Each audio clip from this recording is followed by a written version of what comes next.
Bonjour à tous, bonjour Geoffroy Didier. Bonjour. Candidat donc à la primaire, et placé dans les sondages loin derrière les poids lourds comme Alain Juppé, comme Nicolas Sarkozy, comme François Fillon, comme Bruno Le Maire. Elle a quel sens, cette candidature ? Il faut d'abord que les Français apprennent à me découvrir.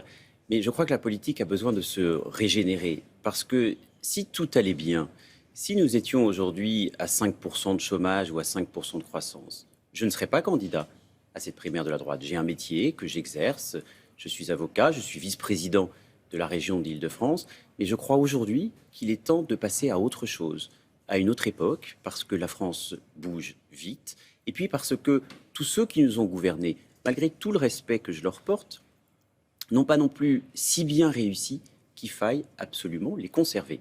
Il y a donc une primaire de la droite organisée par ma famille politique, et ce que je souhaite, c'est qu'on puisse ouvrir le jeu, que ces primaires soient effectivement ouvertes et qu'il y ait des profils d'horizons, de sensibilités et de générations différentes qui puissent s'exprimer à l'occasion de cette primaire.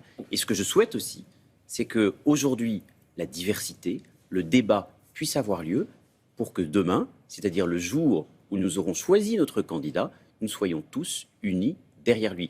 Mais la seule garantie de l'unité demain, c'est aujourd'hui de faire vivre la diversité et le débat au sein de la droite républicaine. Est-ce que vous pensez que vous aurez les parrainages nécessaires pour aller au bout ?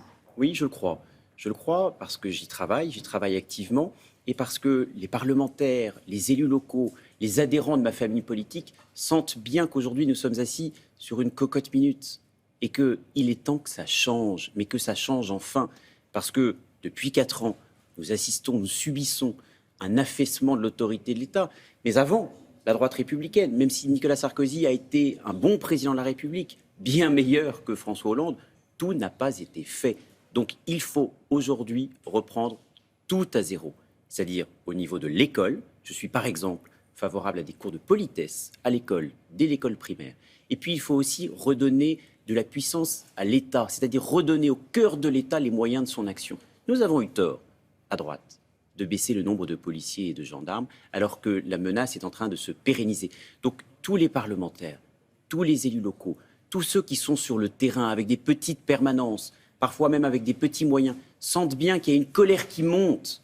Il y a ce que j'avais d'ailleurs écrit il y a 1 an, un livre qui s'appelle La Fronde nationale, et qui fait qu'aujourd'hui, il y a beaucoup de Français qui se sentent exaspérés, désespérés, abandonnés, et il est temps aujourd'hui qu'une nouvelle génération, ce n'est pas une question d'âge, c'est une question d'hommes et de femmes neufs qui s'engagent, issus de la société civile, c'est et le qui créneau disent de Bruno Le Maire, ça suffit. Écoutez, Bruno Le Maire a déjà dirigé la France, puisqu'il a été le directeur de cabinet du Premier ministre. Lorsqu'on a été le directeur de cabinet du Premier ministre, on a dirigé la France, et au fond, quelque part, on a déjà eu sa chance. La plupart des candidats à cette primaire proposent une baisse drastique des dépenses, 80 milliards, 100 milliards. Est-ce que ça vous paraît une bonne idée ? Attention à ce concours Lépine de la réduction de la dépense publique où effectivement, vous avez raison, certains disent 100 milliards, 110, 120, 130, qui dit mieux ? Non. Ce que je crois, c'est qu'il faut que nous fassions attention à ne pas proposer aux Français une austérité ultralibérale qui consisterait à une baisse insensée, même vertigineuse, de la dépense publique, quitte à casser les services publics. À un moment où tous les Français qui nous regardent, ils ont besoin précisément de services publics et d'être davantage protégés. Donc moi, je suis plutôt favorable à ce qu'on crée de la richesse, ce qui ensuite permettra de réduire les déficits publics. Personne n'est contre ça. Personne n'est contre, mais tout le monde propose le contraire. C'est-à-dire que tout le monde vous dit juste, on va baisser les dépenses, quitte à baisser la qualité et la quantité de services publics, alors que je crois que c'est précisément par l'investissement public comme privé que l'on produira de la croissance, que l'on produira de la richesse, que l'on produira de l'activité, et c'est en produisant de l'activité et de la croissance que demain, on pourra réduire les déficits publics de manière structurelle. Qu'est-ce que je veux vous dire par là ? Ce que je veux vous dire, c'est qu'il y a ceux qui s'adonnent à une politique court-termiste, et puis il y a ceux qui essaient de voir loin. Peut-être aussi, parce que je suis issu d'une nouvelle génération, je peux avoir une vision sur un plus long terme et ne pas tout simplement promettre aux Français ce qui n'a pas forcément été fait hier, et puis surtout rester sur du court-termiste. Non, moi ce que je veux, c'est essayer de proposer un projet aux Français de long terme, et c'est ce que je fais, et j'invite d'ailleurs tous ceux qui nous regardent à aller sur mon site geoffroididier.org pour partager mes idées. Pas de publicité. On parlait de Nicolas Sarkozy. Il propose ce matin de revenir sur la déchéance de nationalité que finalement la droite a enterrée. Est-ce que ça vous paraît la solution contre le terrorisme qui existe aujourd'hui, qui a repris? Non. La déchéance de nationalité, j'y étais favorable au départ parce que c'est symbolique et parce que tous ceux qui s'attaquent à la nation ne méritent plus de rester français s'ils sont français. Mais ça n'aurait strictement aucune efficacité concrète.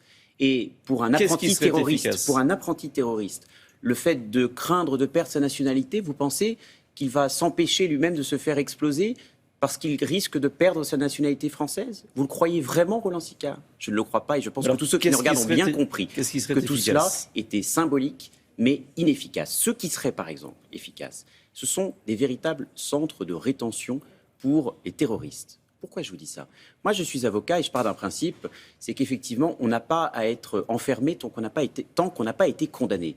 Mais il doit y avoir des exceptions à ce principe, comme à tout bon principe.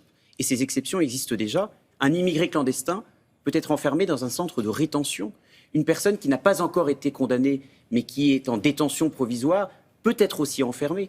Pourquoi est-ce que ce qu'on l'on fait pour un immigré clandestin, on ne pourrait pas le faire pour un apprenti terroriste? Je crois qu'aujourd'hui, il est temps de protéger la société réellement, au-delà des symboles, au-delà des annonces, au-delà des postures qui sont en réalité inefficaces, même si elles ont une dimension symbolique, et que nous enfermions ceux qui, grâce aux services de renseignement auxquels je rends hommage et qui font un énorme travail, ont été identifiés comme de véritables dangers pour la nation.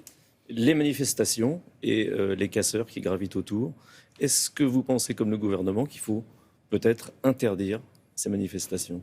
Oui, je crois qu'il faut interdire les manifestations, mais je veux partager avec les Français une crainte que j'ai. C'est que j'observe que la puissance publique, elle est cernée. D'un côté, vous avez les terroristes qui viennent jusqu'à tuer des policiers chez eux, à leur domicile. Et de l'autre côté, vous avez des manifestants anarchistes, ultra-violents, qui eux aussi sont prêts à tuer des policiers comme ils l'ont déjà démontré. Et ce que je crains, et je veux vous le dire aujourd'hui, je veux le dire aux Français, c'est ce cocktail entre anarchisme, terrorisme, c'est ce climat délétère et malsain dans lequel nous vivons aujourd'hui, et je ne voudrais pas que nous ayons à subir aujourd'hui ce que, par exemple, l'Italie a subi dans d'autres temps, c'est-à-dire des années de plomb. Merci. Merci à vous. William, c'est à vous. Merci, messieurs. Dans un instant, en compagnie de Marie Mamdjoglou, qui